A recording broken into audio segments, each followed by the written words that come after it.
Thanks IXL for sponsoring today's video. Late summer at the farmhouse is a beautiful time of year. The garden is abundant and overgrown, a little bit messy. Many delicious things are coming out of the kitchen. So come with me this week as I cook for my family and share it with you.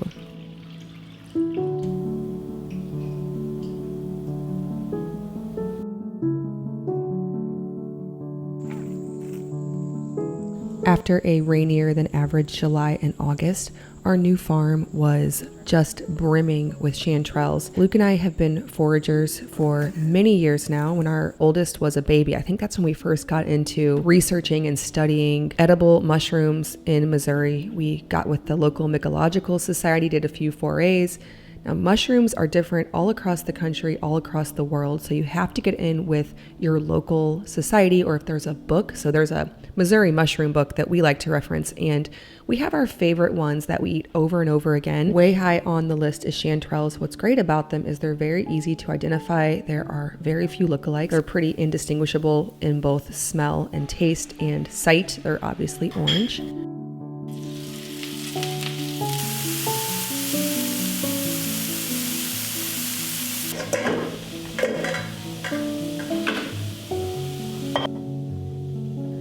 We like to saute them in butter, put them on pizzas, put them on steaks, eggs, they're really good there.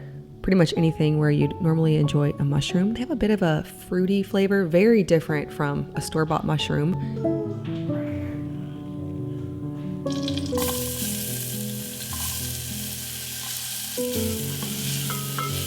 We could have had just about infinite amounts from our farm, but we usually just take what we plan to eat in that week. When we went back again, they were all dried up, but I'm looking forward to seeing what pops up again next year.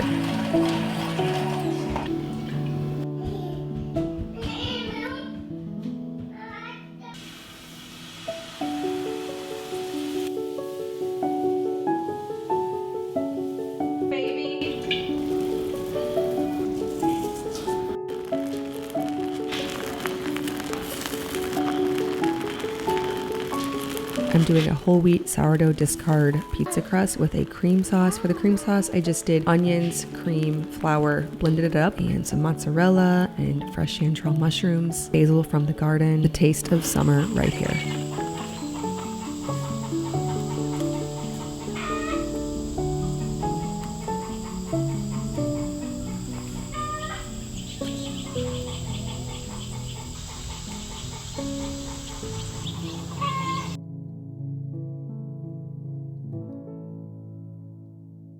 If you are brand new to this channel, I am also a food blogger and share all of my recipes over on farmhouseonboone.com. It's actually the first thing I started before starting a YouTube channel. So there are years and archives of recipes and how-to. So the sourdough discard pizza crust is there, as well as how to make yogurt. I shared many years ago how to make a raw milk yogurt with a culture I get from Homesteader's Supply. Something about this particular yogurt just sets up so much better, so rich and creamy. We love making homemade popsicles for the kids. I'm going to share with you today one of my favorite popsicle recipes, which is also over on the blog. It uses homemade yogurt and some homemade strawberry jam to create some beautiful, simple late summer treats. Of course, also some honey and vanilla to sweeten that yogurt. We canned the strawberry jam earlier this year. I like to usually add a bit of water so they stick together better, but when I canned it earlier this year, definitely was a bit watery. So I just put it in these popsicle molds just as is. Again, full printable recipe over on farmhouseonboone.com. I also have the recipe for this honey sweetened jam as well, which I've made the past several years, I think, at least the last couple of years here on YouTube. So if you scroll back to strawberry season, you can see more how-to there.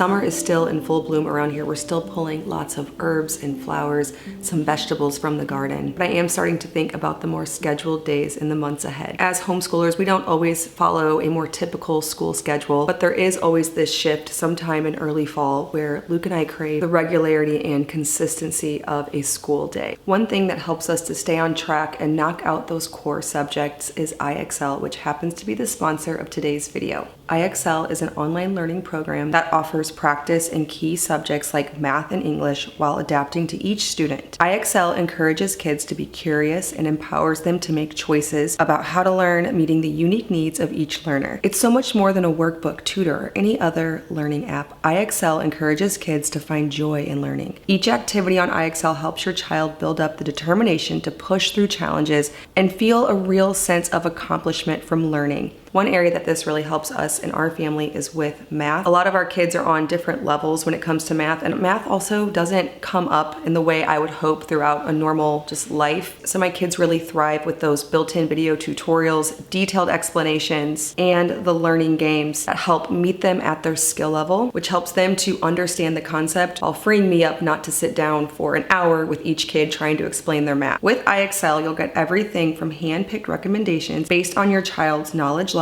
to study plans for important tests. Best of all, IXL keeps you in the loop on your child's learning journey with weekly reports. So if your child isn't progressing through a certain subject, instead of moving on to the next, IXL will recommend something that will help them learn what they need to know before moving on to the next skill. We're happy we found IXL for that regularity we were craving, as it has been the perfect balance for Luke and me. IXL is offering Farmhouse on Boone viewers an exclusive discount for 25% off your first month or your first year with the link in the description box below. This includes core subjects like math, science, and English, so you'll have endless lessons to go through. Thank you to IXL for partnering with us on today's video. What are you all excited about for this upcoming school year? Let me know in the comments below.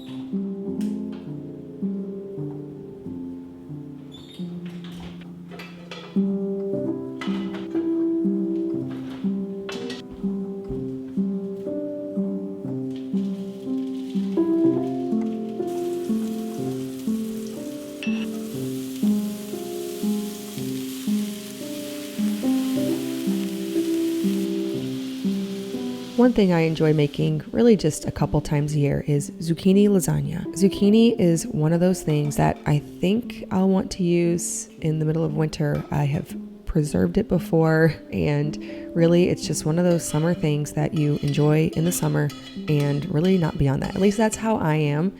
It's fun, I enjoy it, and then when it's gone, and I don't really want to use it again. It's nice to bulk up like a chili or something where you don't really notice it, but as far as enjoying its flavor, for me, this is kind of one of those twice a year things that I like to do. This recipe is again over on farmhouseonboone.com if you want the printable version. The key to making it not watery is to slice the zucchini really, really thin, and then you can also salt them before putting in the dish to draw out the moisture. Sop it up with a paper towel. I did this exact same thing with eggplant to do like eggplant parmesan, but essentially it comes together just like a lasagna. Mix a little ricotta or cottage cheese with some parmesan and an egg, and then of course the meat mixture with any veggies you want to do and some pasta sauce. Do a meat sauce layer, a zucchini layer, a cottage cheese or ricotta layer, a mozzarella layer. Repeat, repeat, repeat. Top with some mozzarella, add some basil. So good.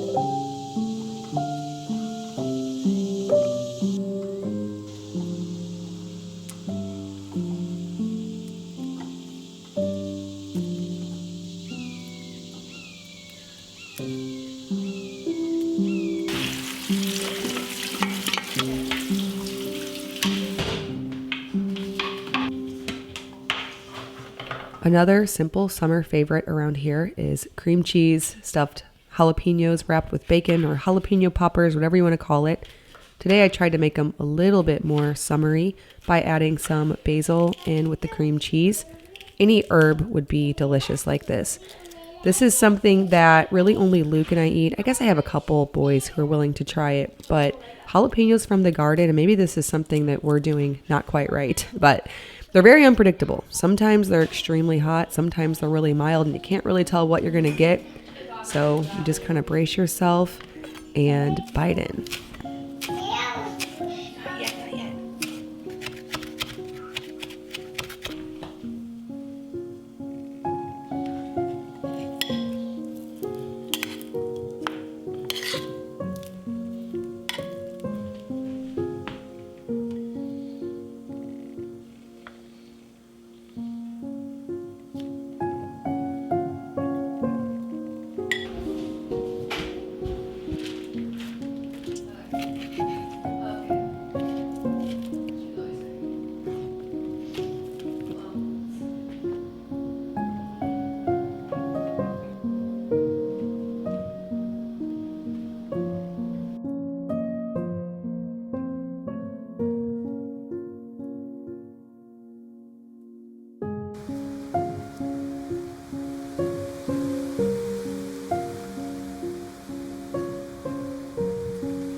We are divided in our family on our taste for lavender dishes.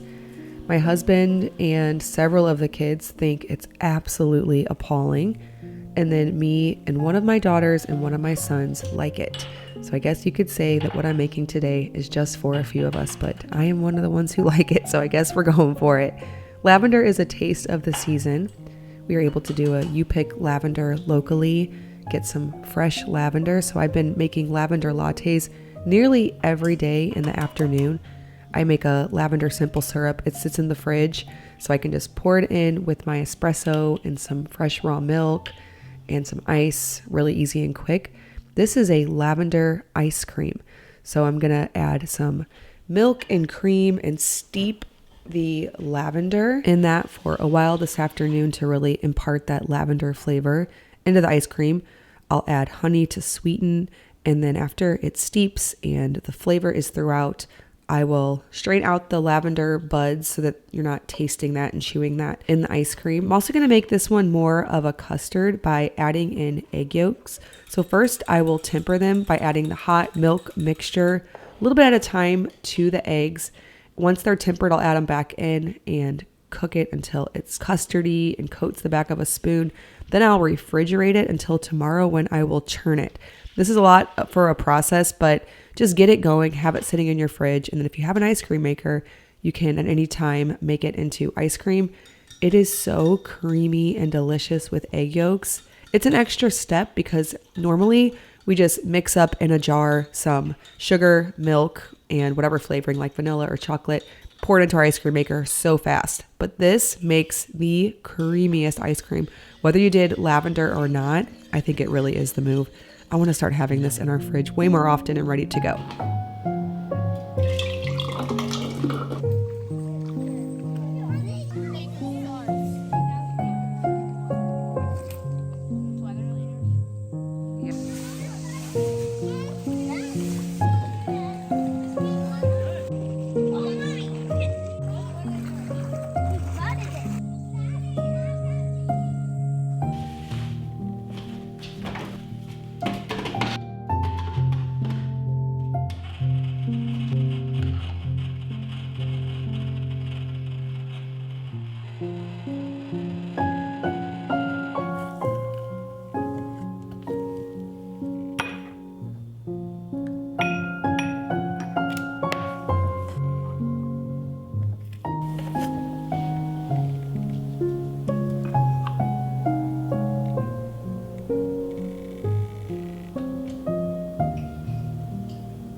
For those of you who are new to the channel, I have a separate channel called Simple Farmhouse Life. It is my podcast channel, so it's long form interviews and then some solo episodes as well. Throughout this year, I've been taking questions and answers over there, just some frequently asked questions, because for the last 2 full years, every week has been an interview.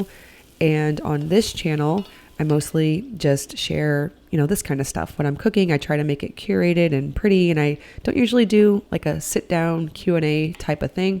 So for 2024, I've been answering that over on the Simple Farmhouse Life podcast, hopefully to encourage with the experiences that I have as a mom for the last almost 16 years now. One of the suggestions I saw, because people will leave both questions and suggestions for episodes over on that document that I collect questions, was someone telling me that I should saute sage in butter, and that sounded really good. And we have an abundance of sage in our garden. We planted it many years ago. It just keeps coming back bigger and bigger every single year. So today I am making a sage butter sauce for pasta. So I put minced garlic, sage, and tons of butter, and then cooked some pasta, tossed that together. I made sausage meatballs, definitely overcooked them, but they were still good enough, and sprinkled it with some extra sage as well. So hungry.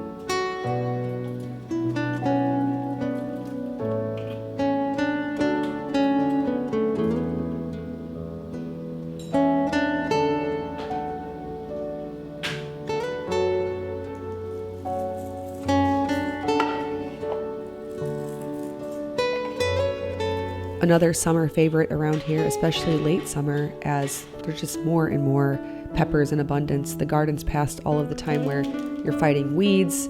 It's a jungle now, and it's producing a lot.